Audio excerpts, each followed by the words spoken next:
Welcome to Board Ghost, a story broadcast with games as the engine.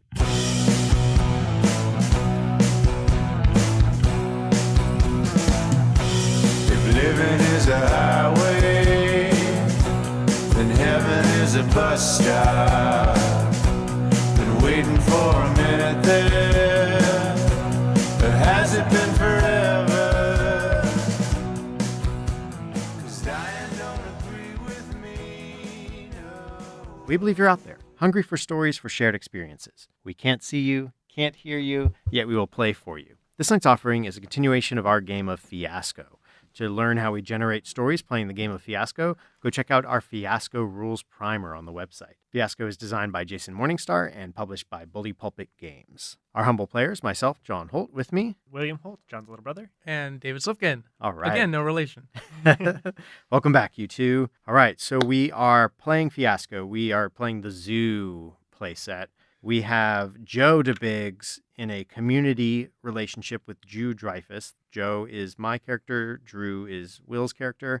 Our community relationship is losing property in the zoo expansion project.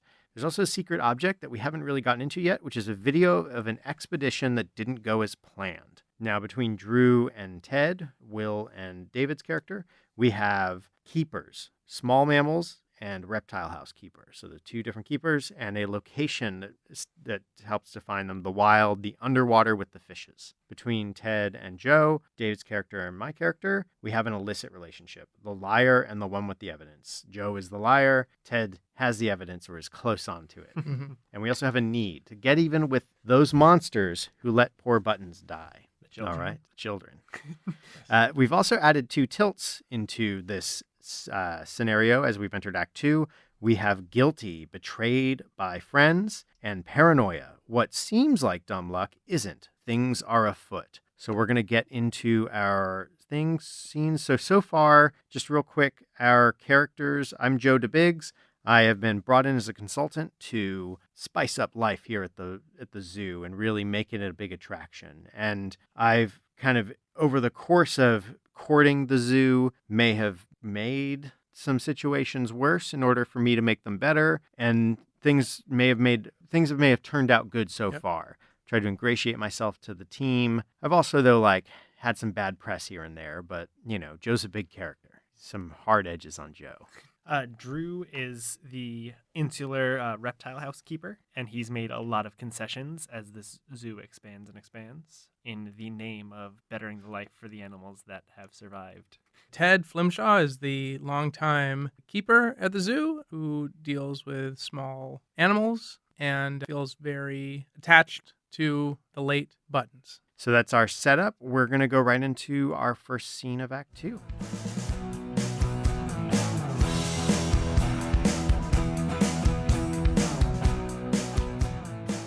Someone puts a VHS into a dusty old recorder. We don't know who's pushing it in. Mm-hmm. We see the same hands pour a bottle of whiskey and hit the remote and click off the lamp light, and the static turns into scenes of Jeeps, and it's obviously like a handheld shot of these other Jeeps in the foreground going through what looks like a savanna. Okay. And the camera goes in closer, and the video effects resolve into real life. And what had said 96 on it is gone. All the little VHS time stamps and stuff. And now we're in the middle of it. A guy in a pith helmet wearing khakis with a big elephant rifle turns to camera, and it's a young Joe DaBiggs. Yeah. And he goes, "Are you catching this, man? You think we'll make it to the pack? Think we'll make it to the herd?" And the cameraman just goes, nods, and the camera goes up and down. But we aren't on camera anymore. So the scene is this caravan. This is in the past. This caravan going through a safari area. Okay. One of the people on the expedition, one of the people running it, is there. He's sort of like a guide, mm-hmm. like a big game hunting guide. And so he's there. Joe DaBiggs' friend / co-worker Dick Dreyfuss is also there. Okay. And we're plugging along on a big game hunt. Okay. So, Dick, we're gonna bag a big one? Oh, the biggest, Joe. That's right. So, what was your name again? My name, sir? I'm old Cratchity. Cratchity, keep your eyes on the road, man. I know these roads are bumpy, but if we want to make this shot. Yeah, don't worry, sir. We'll find you some of those animals. We never let anyone go away without getting a few of them. Ha ha ha ha.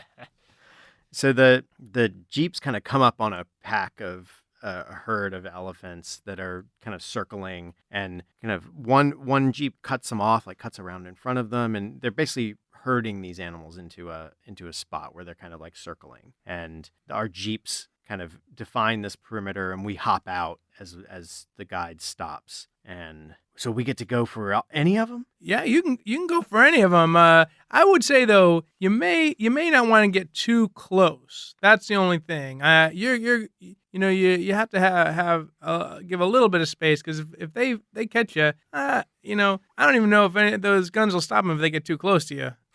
I think you're underestimating Joe DaBiggs. Go DaBiggs or go home, I say. Oh, okay, all right. Well, you just let me know if you really want to get a good one. Why don't you head over there next to that tree? Because I'm sure a bunch of those elephants will be heading over that way soon. Alrighty. Dick, why don't you get up on that tree? Yeah. All He right. starts scrambling up. All right. That's it. Hey, throw me my gun. All right. And I toss your gun up, and you catch it deftly. Yeah. We're gamesmen. Okay, here come some of those elephants now. Oh, look, there's a little family of elephants there coming. Oh, here. I know what'll get him going, make him crazy. And he aims at the little one, and Joe DaBiggs shoots at its feet, and it starts dancing and getting wild and scared. And the bull, the sort of father elephant, sees this and just charges towards this tree and jeep that are right there. Guys, you're really great at those animal getting there, but you may want to get back a little bit. That one's really coming at you. I'm gonna bag me a bull. Oh, yeah, Dick.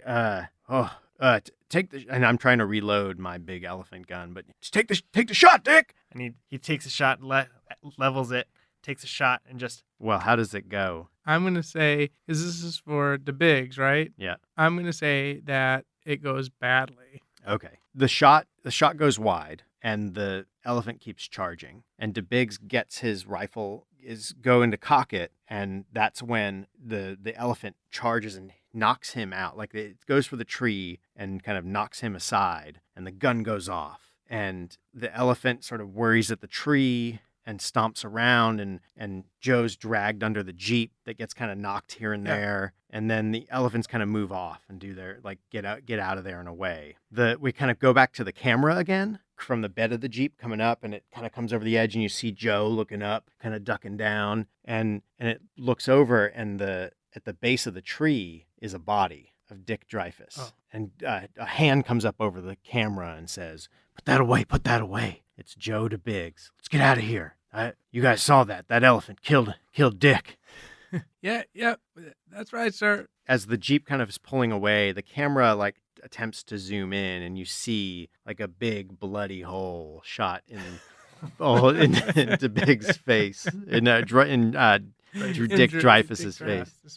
And we come out into static, and the TV's in static, and it's like the tape has stopped, and it's like rewinding itself. And in the glow of the TV, as the whole video starts over again, we see like next to the TV, like a lizard in a cage. Yep. All right. Scene. We'll let you guys define a scene again. Okay. The scene is Drew talking to Joe at the park entrance, which at this point it doesn't say Smiler's Zoo anymore. It's Smiler's Park. Mm-hmm. You're talking at the entrance. Drew is talking to Joe about ways to negotiate for more space for his reptiles. Just trying to get more room for reptiles. More room for reptiles. And now the things that are impeding that in the park, aside from the coaster, are things like popcorn and cotton candy food stalls. Mr.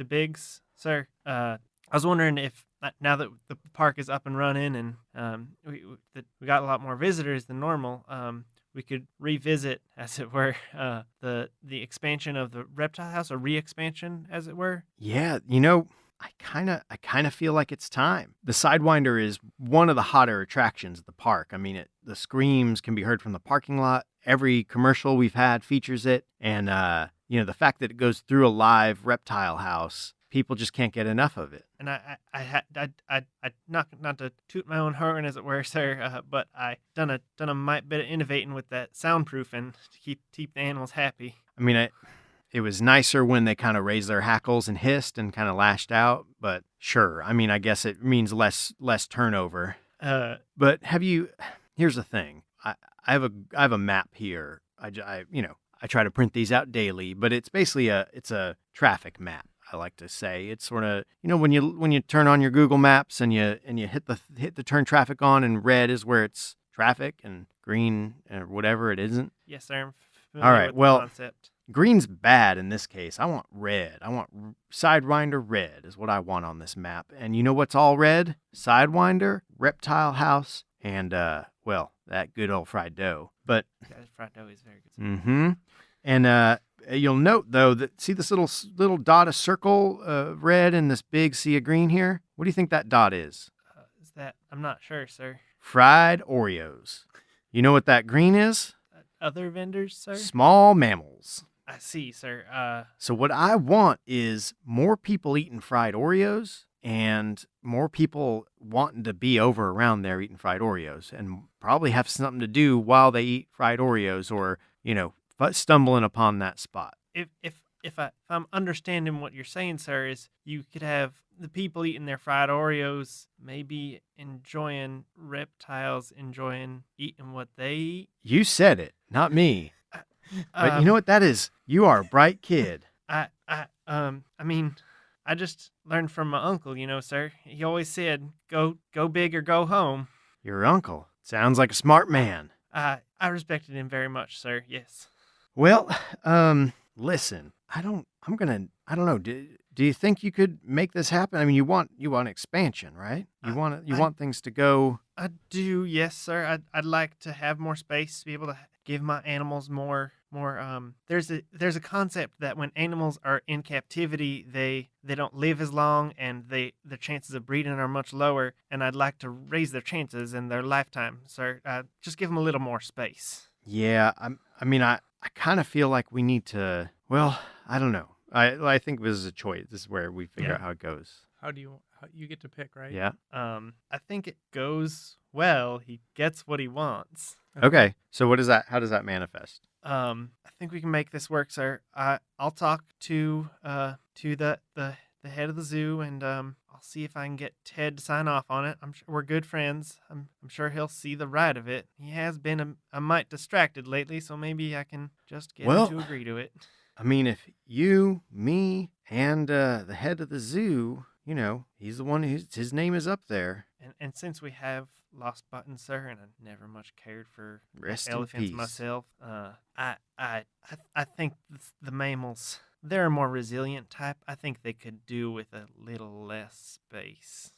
All right. Okay. All right, Ted. Okay. He's going to be over by the feeding area. It used to be where Buttons would eat. And he's going to be holding a stack of, like a manila folder, kind of looking around the area. And while he's looking around the area, Joe DaBiggs is going to be passing by. And we'll go from there.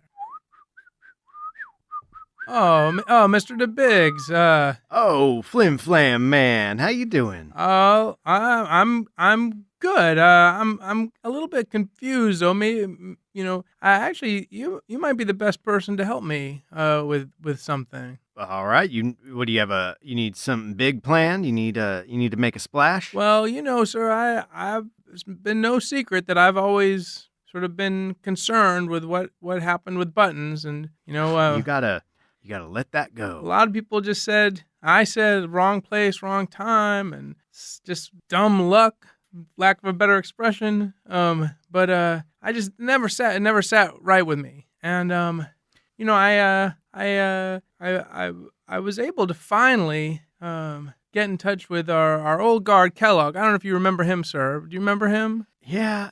I Yeah, I remember Kellogg. Well, Kellogg, he had these little cameras set up I around remember the you park. telling me about that. Yep. Mm-hmm. And what's interesting is he found these photos. It wasn't like a live camera type of thing. It was more of like take a picture every couple minutes type of thing. And he found some photos around the same time that Buttons went crazy. And one of the shots, it shows Buttons here in the feeding pen eating some food, and then there's like a flash at his feet, almost like a firecracker or something was there. And when Buttons was gone, I got another picture, and it looks like there's all this debris where he was standing, like all these little like pieces of paper and stuff, kind of like what you see after 4th of July, the mess that kids leave when they're setting off their little rockets and stuff. And so it got me thinking, if somebody set off a bunch of firecrackers under Buttons' feet, I bet that would make him go crazy. Do you have any thoughts about that? Well, I mean, you're the small mammal man. If that's what you think, that's a strong possibility. But you're saying that's unfortunate that you weren't able to find the culprit, though. That's too bad that those cameras they don't run consistent. Yeah, that is true. That is true. But what I did find, remember, it's like a date I'll never forget, July 2nd. It was right in the time when people had lots of fireworks and stuff, and I B-Day. Yeah, I remember, and I remember, you had that little party that you threw, and I always thought it was a little strange that you'd throw a big party right after poor Buttons died. But well, I mean, after B-Day, it was ground zero. It was people needed a pick me up. They needed something they need something to remember him by. And that really just led to my bigger idea of the memorial of the. Well, I definitely needed something to pick me up too. But you know what? I guess where I'm going with this, sir, is I remember that party, and I remember you had a lot of big fireworks, a lot of big ones. I mean, again, go Biggs or go home. Yep, that's what I've heard you say that. Go Biggs, go home. And I got me thinking, like, where would someone get all those fireworks, right? And, I kind of thought, well, you probably just go to the fireworks store down the street from the zoo. Because, who wants to carry a bunch of fireworks too far, right? So I went to the store, and I was able to talk to Buster McChesney, and Buster, he remembered you because, you're not a hard man to forget. You're not an easy man to forget, I should say. Buster told me that what he thought was so funny about what you got that day, he remembers how those big fireworks you bought from him, but he also remembered he bought a whole bunch of little firecrackers. And, I have to say, the reason he thought that was so strange is you had all these big ones and then all these little ones, like lots of them. But I don't remember seeing any of those at your party. Yeah, it's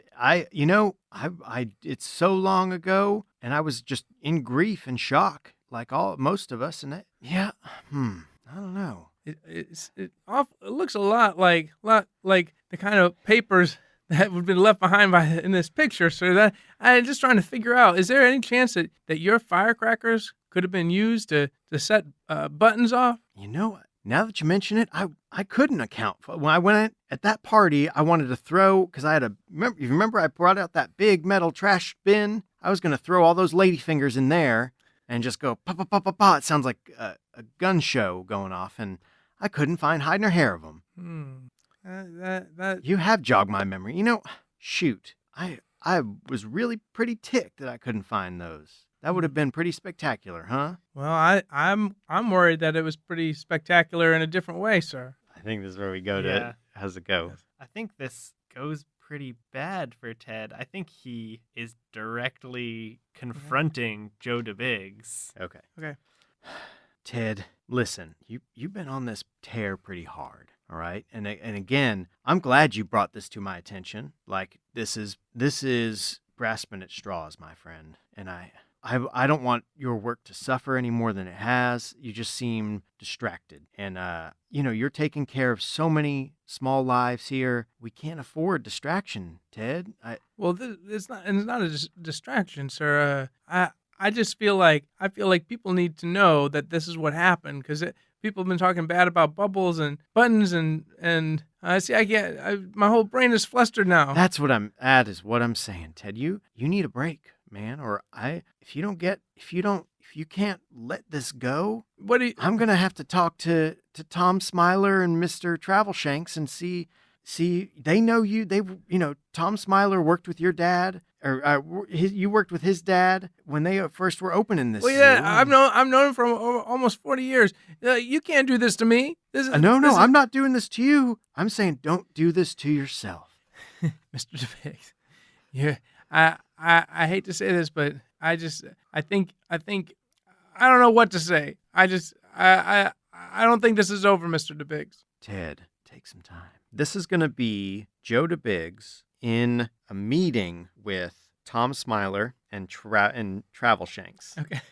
What was it? Ben Travelshanks. Ben Travelshanks. Joe is trying to pitch them on Smiler's World of Smiles, a whole global experience. He wants them to buy this bite, and you guys decide how into or not as they are. And the upswing in sales at the park, they've started to level out. Okay. So that's why he's kind of pushing the next big thing. Okay.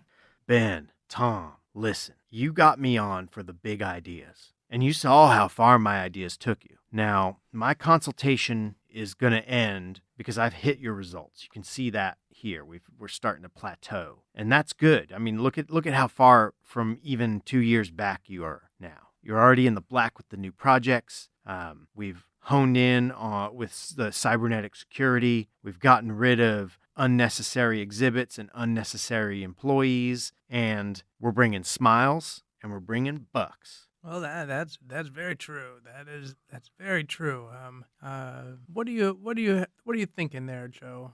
I think we need to think global. We need to make this park a whole lot. You got animals from all over the world here, right? And it's still pretty podunk. It's little. It's just Smiler Park. It's like Chestnut Grove. It's hometown. It's small. We need to be, no offense, Smiler's World of Smiles. Smiler's Park is your dad's zoo park. This is it. This is the big thing. So what I'm saying is, I'm going to say this is going to be a lot more work for me. So I'm saying extend my contract as a consultant. I'm going to up my fee and really start bringing the premiums, the sirloin ideas to the table. Those big ideas you promised us Oh, from the beginning. Listen, baby can't swallow a whole cow, all right? You weren't ready for the big ideas. Oh, But this baby's grown up. Joe, and- now we've been friends for a little while. Yeah, we have, Shanks. and I was at your daughter's wedding. Oh yeah, little Betsy. She's so pretty that day. But back to the topic. I hate to say this, but I'm not always sure that your ideas for growth are the same as my ideas for growth. And it's my money mostly that's going into this here, and I kind of think, I do like your idea of this world thing. I don't necessarily know that you're the right person to lead the charge on this one. Well, I see where you're coming from, Shanks. I'd like to say that it's a bit of my money as well. Mm-hmm. And you've been a family friend of the Smilers. It's why I came to you. It's why I took your word on DaBiggs here. Before we shoot the man down, let's hear what he has to say about this Smiler's World of Smiles. It does have a nice ring to it, you got to admit. How much bigger are we talking? Well, it's also about more. The thing is, an animal takes up a bunch of space, right? Because you got to feed it, you got to care for it, and you got to make sure it gets enough sleep so it dances around for the kids during the day so that they can enjoy it. Now, if you were to come to my home, on the walls in my smoking den, you would see you just turn your head around and it's like you're inside the globe looking at every animal in the world. If you just spun around, you would see all sorts of animals. But they don't dance. They're just up there, stuffed, glassy-eyed, no fun. So here's what this is the same firm that I brought in for the cybersecurity can do animatronics and animal behavior programming. And what I'm saying is robots in the park. All the animals, robots. Zoo. All the animals, Joe? Except for the rats that we try to keep out of the out of the snow cone machine. I like that idea, That would but cut down on cost. but I want to tell you, Tom. I think I can do that for you. I think that I can bring in people to do that. And I don't think we need Joe. All right, so let's let it go to a decision here. Is it going to go good or bad for old Joe DaBiggs? Yeah, I think this goes well for Joe. I think Okay. he's Okay. played on the pride of Smiler. Yeah. So Joe goes, Ben, I wish that were true, that you could do this. Tom, I'm afraid I need to show you something. Wait, what's going on here? Now, I had my security team working the wedding to make sure the wedding guests were not disturbed, and they caught this on one of the cyber guards caught this on What his did you do, Joe? visor. What? Excuse me, Ben. What am I looking at Ben, here? this is what you did, my friend. Do you care to explain this? Now, I wouldn't want someone who would engage in this sort of behavior at his own daughter's wedding, programming animals to be around children. This That- could sink everything we've done.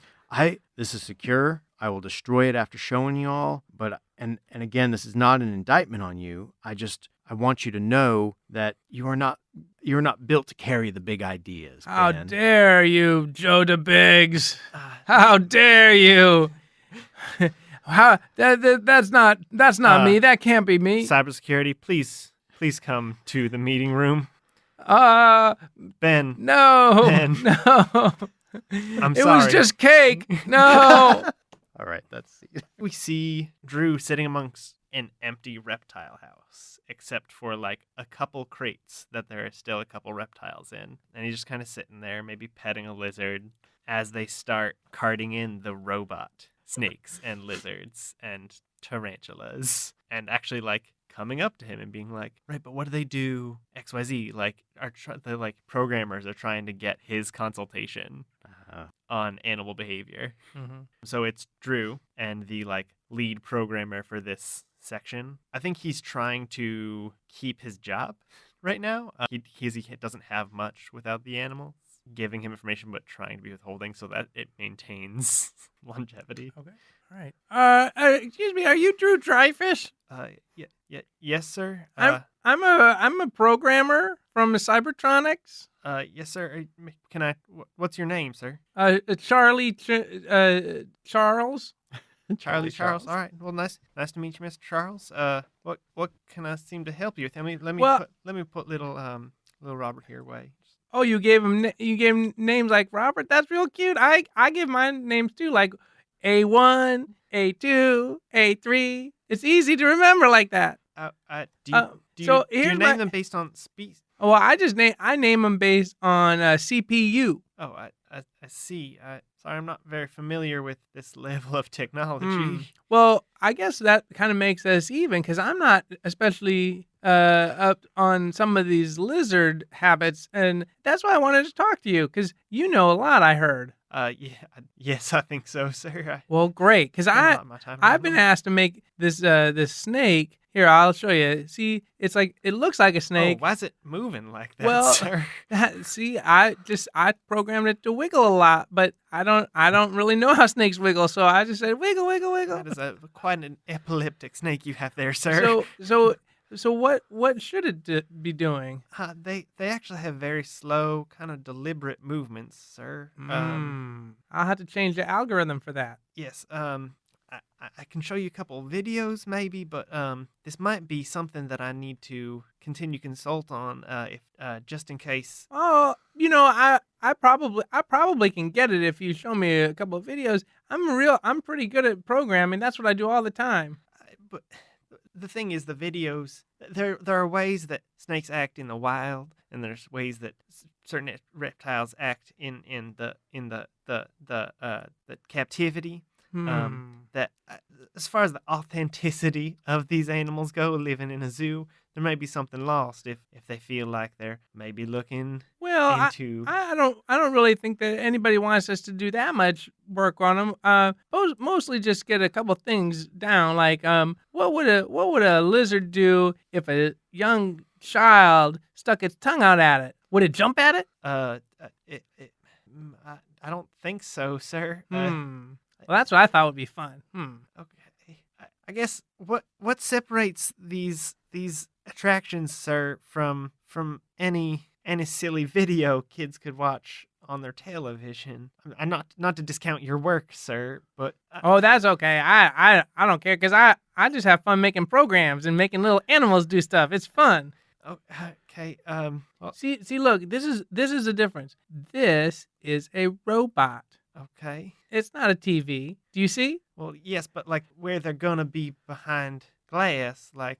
Oh, yes, I see. Well, I guess it's kind of the difference between seeing TV and seeing stuff in the live. Like it's that makes sense, sir. But like where live shows have constant rehearsals, I think these robots might need constant updates, as it were. Oh, okay. Well, that kind of makes sense. I think this is where All right. either goes good or bad. I'll let it go good. Okay.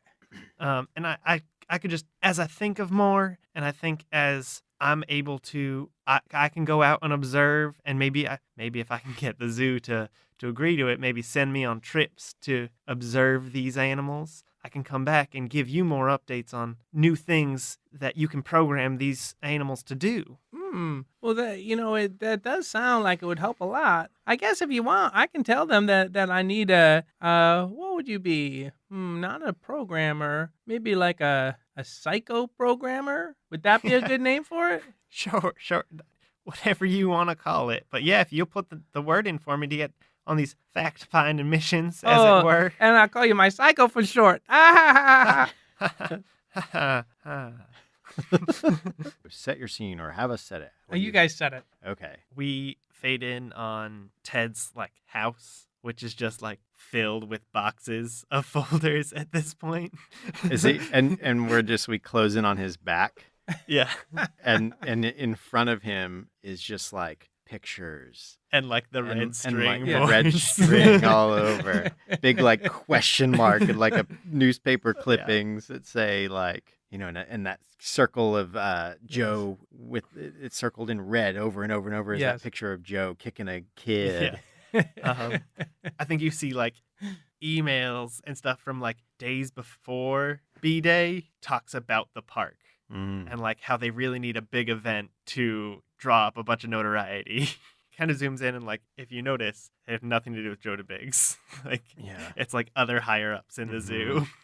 And then there's a whole thing, and then Ted pushes a bunch of papers off the desk, and this is sort of the beginning of his scene as the mailman has just come and given him something, and he's cleared off his desk, and on this brand new like fresh desk he puts down this flyer that says grand opening, Smiler's World of Smiles. Yeah, so who should be in the scene? Or is Ted just talking to himself?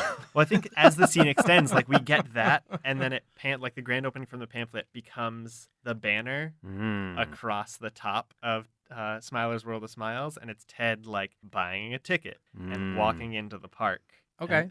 And, so this should be Ted trying to get past security, the cyborg security. Okay. Great. Okay. All right. Does that sound good? Sure. And he wants into the park. Okay. And he's pretty disheveled looking. It doesn't look anything like I remember my beautiful zoo. Welcome to Smiler's World of Smiles, sir. Okay. Can you point me in the direction of where they're keeping the animals these days? Voice recognition pattern. You are Ted Flimshaw. Oh, that's pretty cool. Yeah. Hello, Ted. Hello. Hey, thank you. Are you here to visit the park? Yeah, I saw the grand opening news, and I was here so many years, and I really missed it for the past few months, and I wanted to come back and see what all has been happening. My records show that you were expelled from the park after you were let go, Ted. Oh, well, I think they just didn't need me here anymore. I mean, I don't know that I was expelled. My footage records show that you damaged Unit 4X1 when we were escorting you from the park, Ted. I thought that was a garbage can. Ha ha, a garbage can with metallic claws, Ted. Oh, well, You must be joking. if maybe I could apologize if you point me to it. 4X1 was sent to the scrap heap. Oh, The damage was too much for it. Oh, well, I'm sure I'm sorry. Well, how about I just go on my way and you just point me to where the animals are and I won't cause any problems. I'm sorry, Ted, but before I can allow you forward, I must call for backup and we must do a thorough scan. Well, I'm not sure why that would be necessary. How are you going to scan me? First, we will use a series of radiological scans. Then, if necessary, we will ask you to remove articles of clothing. Oh, Hello, C37. I am requested back up. Ah, welcome, 465. Ted Flimshaw, What, meet 465. what? Greetings, Ted hello, Flimshaw. hello. How has your time away been? I was busy. This maybe is not the best Begin thing. radiological wait, scans. Please wear this lead helmet, Ted. Well, I have my own. I don't need. Please sign this waiver, noting that radiological scans can lead to sterilization. I'm 54. I don't care. Okay. Everything good? You got it? What you need? Ted, are you smuggling something into the park? That is prohibited, Ted. No Ted, outside food in the park, I Ted. don't have. I've got maybe some old certs in my pocket, but I don't mean to. So I think actually at this point, like kind of like the mall map things, like there's a kiosk in that entrance area that shows a video of an animatronic buttons, like the biggest attraction. Yeah. So, well, I think too this will be a good deciding point, right? Yes. Like whether you're going to get past. So, is he going to get past? He decides. Oh yeah, do you get past? Good or well, you decide it's good or bad. And Yeah. I'm gonna say Okay. bad. All right, so it's bad. And what is that? How does that manifest? Thinking that somehow it actually is the real buttons again, and then being devastated when it isn't. Oh, Ted, those are certs. Please enter the park. What am I seeing? This is buttons. But And then a little fanfare. buttons. Yes, Oh. buttons. But oh, it's been so long, buttons. Look, it's Papa Buttons. I'm coming for you. And Enjoy your stay, sir, in the park. just as he's running, another robot that is similar to the garbage can with claws notices him. Ted doesn't see him and runs in and gets his hand caught in the claw. And that's it. All right. Okay, so now what we're going to do is we're going to roll all our die. Okay. I'm going to start. I have a 0. So I go to this other table called the aftermath, and this is going to dictate sort of what happens to my character. 0. The worst thing in the universe. This probably doesn't include death, since death would be way better than whatever this is. Be creative and don't settle for the first worst thing that comes to mind. There's something darker, more awful, more wretched in there somewhere. White 9. Nothing to crow about. Not better, but not way worse either. Maybe the car is wrecked, or your wife is leaving you, or there's a court date. But compared to some of the other people you know, Black 4, savage. Savage as in something is broken or mashed. Maybe you've got a permanent limp and a bad reputation. Plus, you totally fail. Okay. Kind of using that as a indicator of like sort of where you're finally going to end up. We're going to tell like a series of small scenes, just like your character individually, what they do. So Joe DaBiggs is there unveiling buttons, and he pats it on the head and it feels soft because it is the actual skin that he preserved of the pachyderm. stuffed into this full of robotic parts. And it like he pats it on the head and it like, eats some like peanuts from his hand, eats them, just kind of stores them or whatever. And he smiles for the camera and laughs, shakes hands with Tom Smiler. So I think you actually get to see Drew out on one of these like fact-finding missions. He like got the grant because the park was doing so well to go to South America and like observe different boas in their natural habitat. And you just see him actually over progressively more and more trips to either collect specimens or just observe specimens, becoming more and more comfortable out in the wild like that. Simpler and simpler scenes of him just wandering out in the wilderness and being really happy with not being around anyone.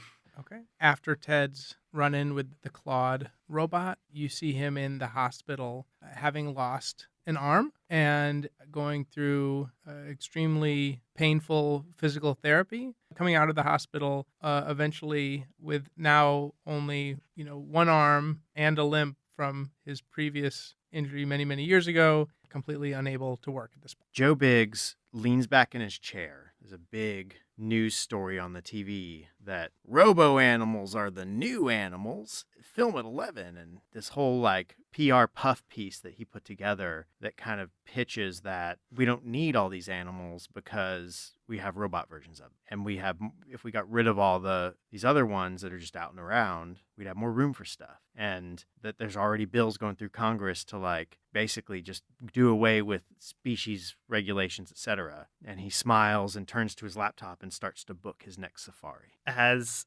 robo-animals become more and more the norm, you actually see Drew getting pushed more and more out because it's this larger thing. They don't really need him anymore. But he takes all of the reptiles he's collected and opens his own little like sideshow gig of real animals. Like, they still exist.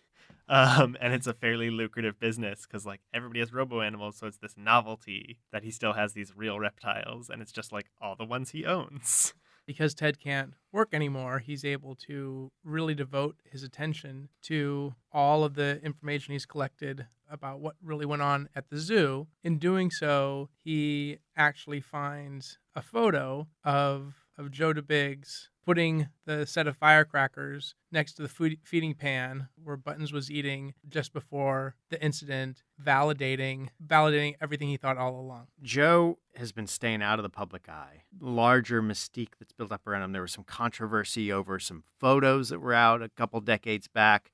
He's continued on his safari, his like global push to spread smilers, and like there's whole animated and like live action smilers on ice, like where all the animal characters, they've started to give like elephants all are this trademarked elephant and they act a certain way, and it's very like Buttons is what people think, like in B is for Buttons and it's a picture of an elephant, and that's what elephants are now for kids. And so that's his whole thing, but he still goes to these rich men retreats for his safari. And so he's almost except for a nicer camera and a nicer Jeep scenario, he's on a hunt. And similar kind of thing, they round up these pachyderms and he gets out to shoot one, and it's charging right for him, and he's got a much more powerful weapon, and he shoots at it and it shreds away the flesh and some metal, and you see the metal eye of this cyber bull pachyderm that just runs right through, and that all goes, the camera goes black. Pan up on the black, like it's just a dark room with a glowing screen. Drew just like glass shattered against the wall, just drinking straight from the bottle, gone through a depressive fit of just like, he looked for distraction out in the wilds of the South America, and then like looked for distraction in trying to start this business, but like keeps going back to watching this video and is just looping over and over the same VHS tape. And like another small screen just like with like the feed from Joe DaBiggs, like literally just Googling him and his Twitter or whatever it is. And just like this intense focus and like obsessive focus with Joe DaBiggs. Just as Ted finds the evidence that he'd been looking for all along, he also finds a copy of the work order that shows Drew's role in getting the area of the park changed so that the animals would have to leave to make room for reptiles. in his confusion over that, realizing what his friend had done to him, he loses a little bit of his balance because of his mobility issues and just being off balance in general, knocks over a candle onto all of his paperwork, which destroys everything, including the photo that would have proved Joe DaBiggs' guilt over the buttons incident. Okay, so the screen is black, and sort of through watery echo, we hear, Joe? Hey, Joe, can you hear us? Hey, Joe? And light opens, and we see Charlie Charles, the technician, and we see Ben Travelshank's much older man now. You hear them talking to each other. Joe kind of hears them again through this sort of echo chamber. I think we were able to save most of them. Is he in there? Can he hear us? Yeah, I mean, I don't know how much of him's left. And Joe starts screaming, I can hear you. I'm in here. Hell, what's happening? I can't feel my legs. I can't feel my arms. And he's screaming, and we kind of cut to the reverse, and we see we're in the Hall of Imagineers, and it's the Smiler World Smilers, World of Imagineers. You have Albert Einstein and Ben Franklin, and under a big banner, standing next to a small buttons kind of bronze statue is an animatronic Joe DaBiggs waving and smiling. And behind the eyes, you hear the yelling. You kind of see a fast forward of time of people going through that hall until just streams and streams of people, this river of long exposure people, until it just stops. And Drew's standing there in front of him. He stands there staring at him, and he goes, I don't know if you're in there or not, but I want you to know that whoever you might have been, we're all just people. And he lays down the VHS tape, and he lays down the elephant gun of his uncle, and he just walks out. Final scene, a group of people visiting the park.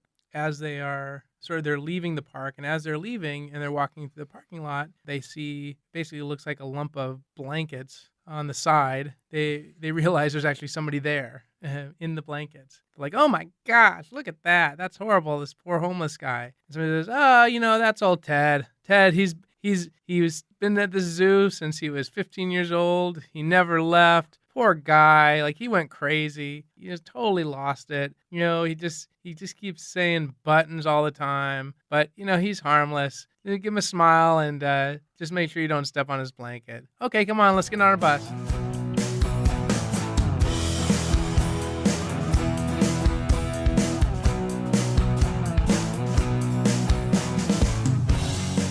With that, our story ends. We will return again with a new tale to spin to dare to entertain. I was one of your players, John Holt. You can find me on Twitter at Lord Joho and on Instagram at @board_ghost. You can find my media review and recommendation podcast at newtoyoushow.com and my book club podcast at woundandstab.com. Will, where can people find you? People can find me on my very tiny Instagram, Nantucket Sommelier. And people can find me at Huckleberry Travel, where I could book you a real safari, not with Not a killer cyber safari. elephant robots. And not where you actually kill robots. Exactly. Yeah, there wouldn't be that part of it either. All right. Thank you guys both for being on. I hope you enjoyed Thank you. your Yeah, first thank run you. through Fiasco. What a fiasco. What a fiasco. To learn more about the players and engine in our story, visit boardghost.com. You can help collaborate in making the show by helping us out on Patreon at patreon.com/boardghost, where you can get exclusive art. Well, not exclusive. Access to wallpapers that are exclusive in that format of the art that we do for the show, exclusive how to play videos for some of the games we play, and also the full episode in the week that it drops as editors allow them to be ready. You can attempt to pierce the veil and contact us at BoardGhostWorld on Twitter. Shout out through the E3. We have desires we can fulfill. Leave reviews and comments on iTunes, your preferred listening portal. Please take a moment to subscribe so you don't miss out on the latest episodes. We'd like to thank Pat Couples for our theme song and interlude music. You can find more about Pat at patcouples.tumblr.com or on his band's website, hotelsandhighways.com. If you're not alone in the void, share our stories. The more they are consumed, the truer they become. 'Cause Diane don't agree with me, no. 'Cause Diane don't agree with me.